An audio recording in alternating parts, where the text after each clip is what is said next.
Hello friends, I am Tawqir Ahmed. Welcome to our YouTube channel Times Career. Previous lecture optics का जो previous lecture था जिसमें हम लोगों ने प्रकाश की प्रकृति नेचर ऑफ लाइट के बारे में स्टडी किए थे।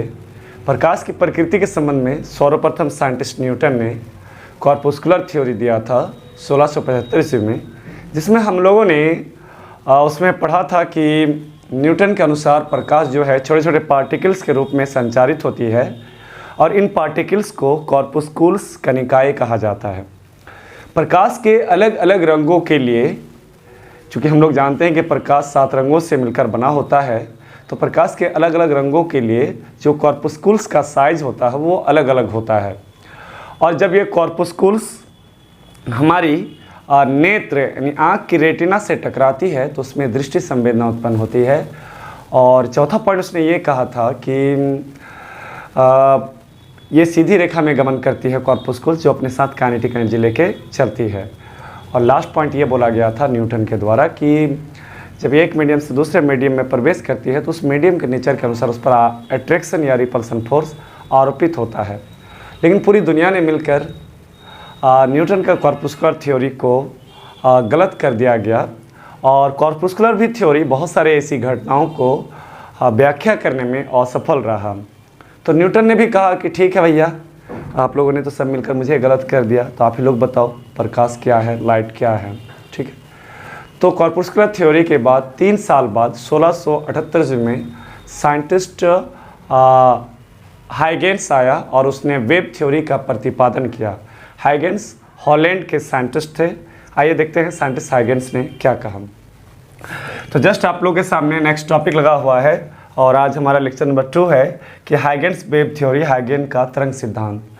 पहले हम न्यूटन की बात करें कि मान लो कि ये सोर्स ऑफ लाइट है और सोर्स ऑफ लाइट से उसने क्या बोला था कि छोटे छोटे पार्टिकल्स निकलते रहते हैं और इन पार्टिकल्स को कॉर्पुस्कुल्स कहा जाता है। क्या कहा जाता है? कॉर्पुस्कुल्स कहा जाता है। और हाइगेन ने, ये न्यूटन साहब का स्टेटमेंट था, न्यूटन ने प्रकाश को कॉर्पुस्कुल्स माना था। लेकिन हाइगेन का मानना है कि नहीं, प्रकाश छोटे छोटे पार्टिकल के रूप में संचारित नहीं होती है, बल्कि ये वेव के रूप में संचारित होती है। किसके रूप में संचारित होती है? वेव के रूप में, तरंग के रूप में संचारित होती है। वेव्स माना उसने। ठीक है, तो उन्होंने कई स्टेटमेंट दिए प्रकाश की प्रकृति के संबंध में। साइंटिस्ट हाइगेन्स ने पहला स्टेटमेंट दिया कि प्रकाश जो है वेव्स के रूप में सभी दिशाओं में संचारित होती है। दूसरा पॉइंट उसने ये कहा कि अलग अलग प्रकाश के रंगों का जो वेव, अलग अलग जो वेव होता है उसका वेवलेंथ क्या होता है? अलग अलग होता है। डिफरेंट कलर का जो वेव होता है वो क्या होता है? उसका वेवलेंथ डिफरेंट होता है। तीसरा पॉइंट उसने ये कहा कि जब ये वेव्स हमारी नेत्र में पड़ती है तो उसमें दृष्टि संवेदना उत्पन्न होती है। क्या उत्पन्न होती है? दृष्टि संवेदना, यानी देखने की क्षमता उत्पन्न होती है। चौथा पॉइंट उसने बोला कि वेव्स को संचरण के लिए, यानी तरंग जो होता है उसे चलने के लिए एक मटेरियल मीडियम, कौन सी मीडियम? मटेरियल मीडियम की आवश्यकता होती है। मटेरियल मीडियम यानी द्रव्यात्मक, हिंदी में क्या कहा जाता है? द्रव्यात्मक माध्यम की आवश्यकता होता है। द्रव्यात्मक माध्यम की आवश्यकता होता है। और उसने एक यूनिवर्सल यानी विश्वव्यापी मीडियम का कल्पना किया जिसका नाम ईथर दिया। उसने कहा कि ईथर एक ऐसा मीडियम है जो दुनिया के हर जगह में और हर पदार्थ में मौजूद होते हैं। ठीक है, और इसमें प्रकाश के संचरण के लिए सभी गुण मौजूद होते हैं। साथ ही साथ इसने कहा कि ये वेटलेस होता है, इसमें कोई भार नहीं होता है। इसने, ध्यान दीजिए यहाँ पर चौथा जो उसने बात ये बोला था कि प्रकाश वेव्स को संचरण के लिए, तरंग को चलने के लिए एक मटेरियल मीडियम, द्रव्यात्मक माध्यम की आवश्यकता होती है। और उन्हें एक यूनिवर्सल मीडियम ईथर का कल्पना किया कि ईथर एक यूनिवर्सल मीडियम है जो दुनिया के हर पदार्थ में और हर स्थान पर मौजूद होते हैं। और प्रकाश के संचरण के लिए ईथर में सभी गुण क्या होते हैं? मौजूद होते हैं। हाइगेन्स ने प्रकाश को माना था अनुदैर्घ्य तरंग माना था। अनुदैर्घ्य तरंग यानी लॉन्गिट्यूडिनल वेव माना था। अनुदैर्घ्य तरंग माना था। किसने माना था? हाइगेन्स ने माना था। ठीक है, लेकिन 200 साल बाद दो साइंटिस्ट, एक फ्रेस्नेल और एक थॉमस यंग ने अपने एक्सपेरिमेंट के आधार पर स्पष्ट कर दिया कि प्रकाश जो है वो अनुदैर्घ्य तरंग नहीं है बल्कि अनुप्रस्थ तरंग है। 200 साल तक, ध्यान दीजिए बात को, 200 साल तक प्रकाश को अनुदैर्घ्य तरंग माना गया था, किंतु दो साइंटिस्ट बाद लगभग 200 साल बाद वह साबित कर दिया अपने एक्सपेरिमेंट के आधार पर कि प्रकाश अनुदैर्घ्य तरंग नहीं बल्कि एक ऐसा तरंग है, अनुप्रस्थ तरंग है। ठीक है, तो ये 5 स्टेटमेंट हाइगेन्स थ्योरी के द्वारा दिया गया। देखो ये जो ईथर उसने कल्पना किया था, उसने कल्पना किया था, हमने कल्पना नहीं किया था। तो आइए इसको हम लोग देखते हैं कि क्या क्या इसने हाइगेन्स थ्योरी में कहा।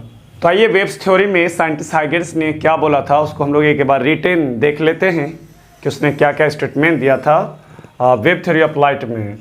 तो हॉलैंड साइंटिस्ट हाइगेन्स ने 1678 ईस्वी में नेचर ऑफ लाइट यानी प्रकाश की प्रकृति के संबंध में एक सिद्धांत दिए जिसे वेव थ्योरी के नाम से जाना जाता है। इस थ्योरी के अनुसार, यानी इस थ्योरी के अनुसार उसने क्या क्या कहा, आइए देखते हैं और समझते हैं। इस थ्योरी के अनुसार उसने कहा कि प्रकाश का संचरण, प्रकाश जो चलती है वो वेव्स के रूप में होता है, प्रकाश का जो संचरण होता है वो वेव्स के रूप में होता है। तो उसने दूसरा पॉइंट ये कहा कि विभिन्न रंगों के वेव्स का वेवलेंथ, यानी अलग अलग रंग जो होते हैं उसका जो वेव्स होता है, उसका जो वेवलेंथ होता है वो क्या होता है, डिफरेंट होता है। ठीक है, तीसरा पॉइंट ये कहा कि ये वेव्स हमारे नेत्र के रेटिना, यानी आँख के रेटिना से टकरा कर उसमें दृष्टि संवेदना उत्पन्न करती है। ठीक है, यानी जब ये वेव्स हमारे नेत्र के रेटिना से टकराती है तो हमें देखने की क्षमता उत्पन्न होती है। चौथा पॉइंट इसने ये कहा कि इसकी जो चाल है, वेव्स की जो चाल है वो स्पीड ऑफ लाइट, प्रकाश की चाल के बराबर होता है। तो अलग अलग मीडियम में प्रकाश की चाल अलग अलग है, जैसे कि वैक्यूम, हवा और निर्वात में प्रकाश की चाल 3 × 10⁻⁴ क्या होता है, 8 होता है। तो वेव्स की भी चाल वही होंगे। पाँचों पॉइंट उसने ये कहा कि वेव्स को चलने के लिए मटेरियल मीडियम की आवश्यकता होती है, यानी द्रव्यात्मक माध्यम की आवश्यकता होती है, और इस मटेरियल मीडियम को उसने इथर कल्पना किया जो एक यूनिवर्सल मीडियम है। उसने ये कहा था कि दुनिया के हर जगह में एक मीडियम मौजूद है जिसका नाम है ईथर। ठीक है, और इसका लास्ट पॉइंट 6 नंबर है जो यहाँ पर मैं नहीं लिखा हूँ, मैं आप लोगों को बता देता हूँ।